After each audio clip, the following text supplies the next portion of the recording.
Well, here are the two idiots, their first hunting experience out here in Montana. We got 7 sharp tails, 1 pheasant. We didn't see that many pheasants, they kind of eluded us, but we got all the sharp tails in a shelter built similar to that. It was, oh hell, on yonder about probably 2 miles or something out that way into the edge of the Bear Paw Mountains. Unzoom here and give a panoramic. Bobby's down teaching the ranchers' kids techniques on foraging right now. They saw he had a shirt on that said New England Blacksmith Association, and they said, oh, we got an animal, kind of broke it, but don't really know what to do with it, so he's teaching them how to do it. View here of, I don't know, hell, 50, 70 miles out in the distance. Wheat fields. I'll keep it on the zoom here and show you the tips of the bear paws. We're kind of, okay, come on, focus in, focus in, focus in. There you go. And those are probably 35 miles from here right now. Just a nice area. Nice people too.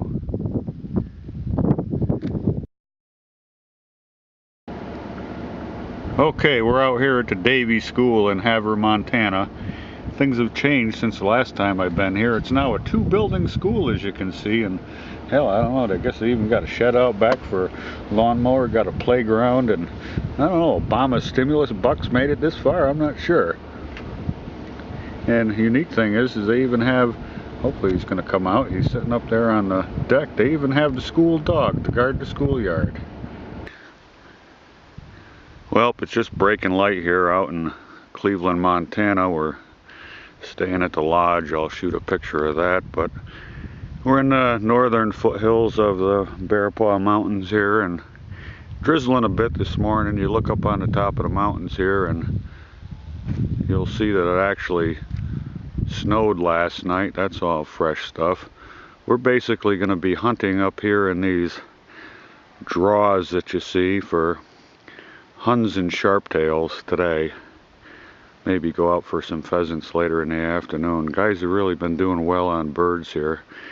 Guys limited out on sharptails yesterday and limited out on pheasants and picked up quite a few hun. Of course, you'll see all the Black Angus cattle over here as well. Try and keep this thing on the zoom and let it focus in a bit. Here's the lodge over here. There's the lads sitting out there. Whoops, this thing isn't focusing in. There we go. There's Tim and Joshua and the dogs in the kennel.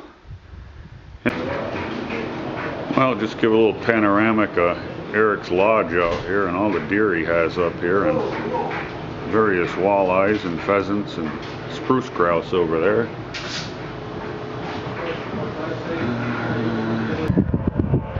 Well, out here in the Bear Paws where they actually still herd cattle in with cows.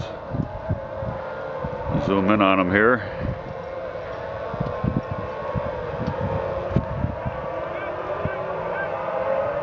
Bringing them up here in the pen. I don't know if you'll see that guy chasing one up from the bank down in. They'll have them all in here in a couple minutes. They only started about probably half hour ago. Anyway, sun just popped up over the hills. There's a panoramic down by the ranch we're staying at.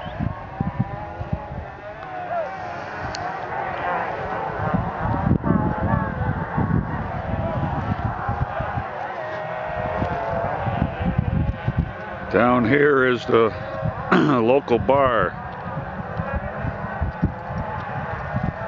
Probably had about 30 people there last night. Where the hell they all came from, God only knows.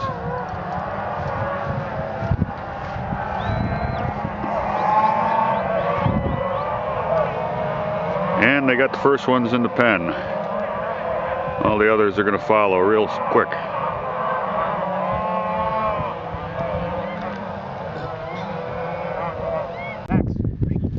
Well, here we are at the Bear Paw Mountains. There's Dakota and Josh, and here's Bob and Max over there sitting there. We're basically starting out up here. We're working this one draw or coulee, whatever you want to call it, over little spring pond down there. We're going basically all the way down here. I'm saying we probably got about, what, 4 or 5 miles? Yeah. 4 or 5 miles. See if I can. My batteries must be getting low because it doesn't want to do the zoom here. We got some cattle on the coulee. I'll basically zoom in and show you what we got here. Hopefully it'll adjust in properly. Way off in the distance.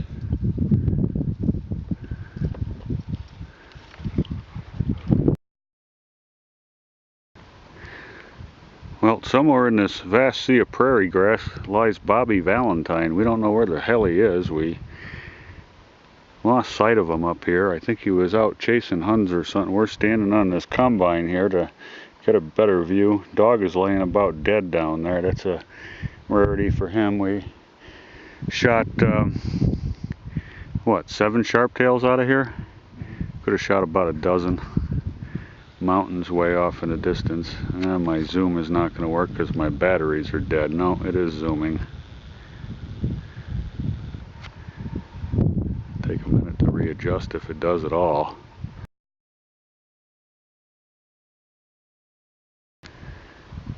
Well, we hunted this stretch of CRP grass here, which is probably 640 acres, something like that.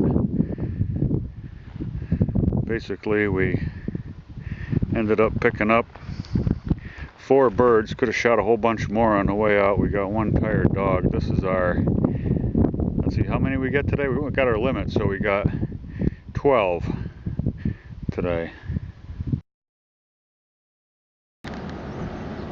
Well, here we have some Milk River bucks in the making. Get this thing to zoom in here. There's 4 bucks here. They're rather small by standards here. Most Connecticut guys would be delighted to get something like this, but these are basically 2-year-old bucks.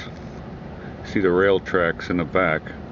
Well, here's the Zurich, Montana National Bank, and by the looks of it, they probably wish Obama was in office back in 1923 or something like that. Would have been its salvation. Anyway, a little scan of the neighborhood here. This is about 100 yards from where we saw those bucks the other. Well, we're up here just outside of Lloyd, Montana. Give a little panoramic here of where we're at. There's Valentine in the camera. Basically, we're up the top of these mountains here. I don't know what our elevation is, probably 5,000 right now or better. And we're gonna get down here and we're gonna hunt these coulees down into the valley below. Gonna hit some sharptails, we hope. Just kicked out a nice muley buck right there.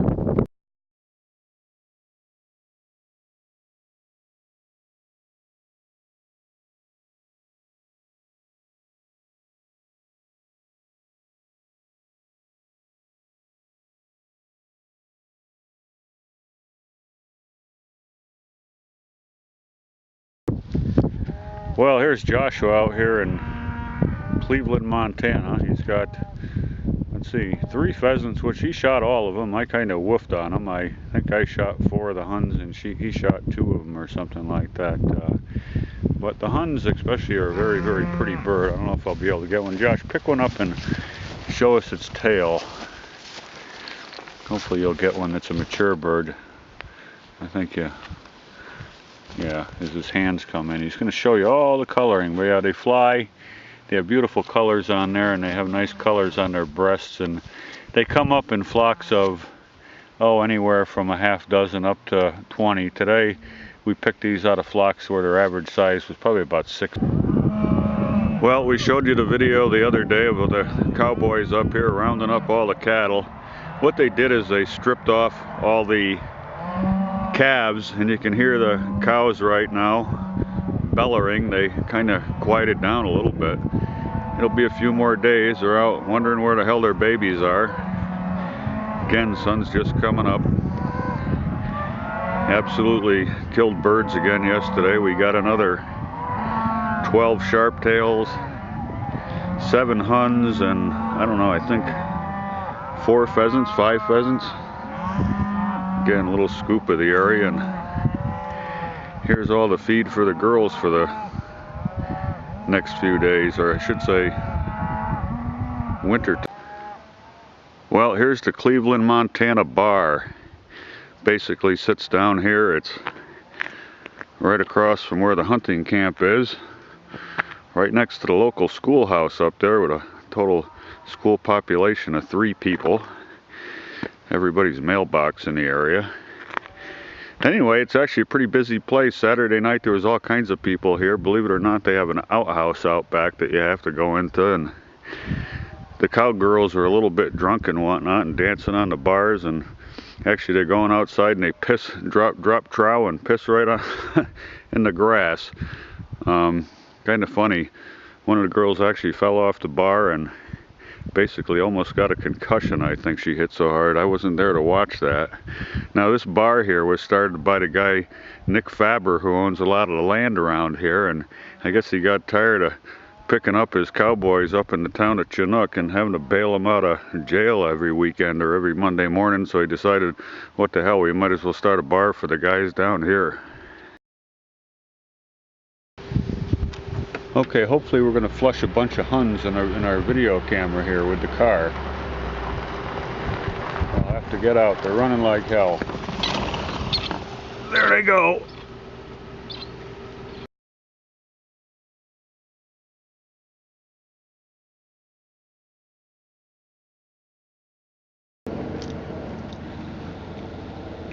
There's the antelopes that were on vacation. There's a buck right to the... Yeah, there's, there's a nice buck out there. There's the antelope that Tim didn't get. There he is. Sitting out there, laying down there at about 125 yards. Easy shot, Tim. He's shooting a rare species.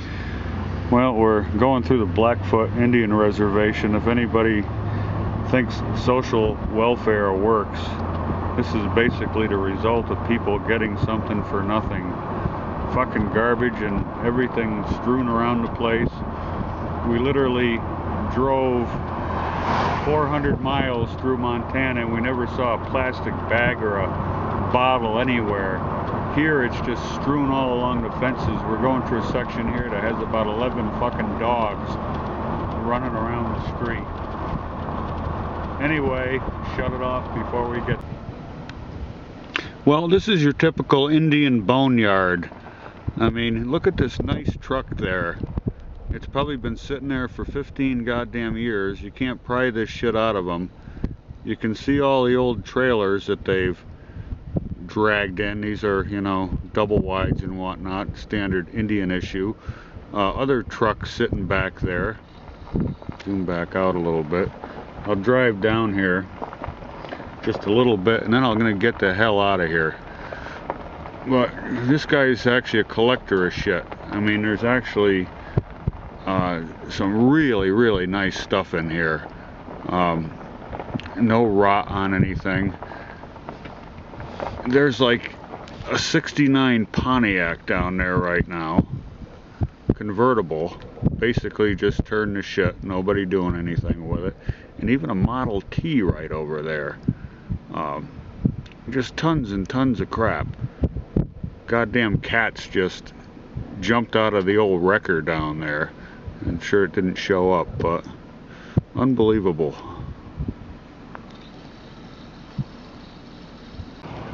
Now, this is Grass Range, Montana. This is the only thing in town. Bureau of Land Management fire truck. He's out and busy today. Of course, there's snow all over the ground, so I don't think you have to worry about the Bureau of Land Management putting out any grass fires out here in Grass Range. What's really amazing is the fact that you can walk into a place like this and you can buy the same Frito-Lay's potato chips for 99 cents. You gotta wonder how the hell they actually make any money delivering to a place like this. The nearest town is probably 60 miles away, and it ain't a big one.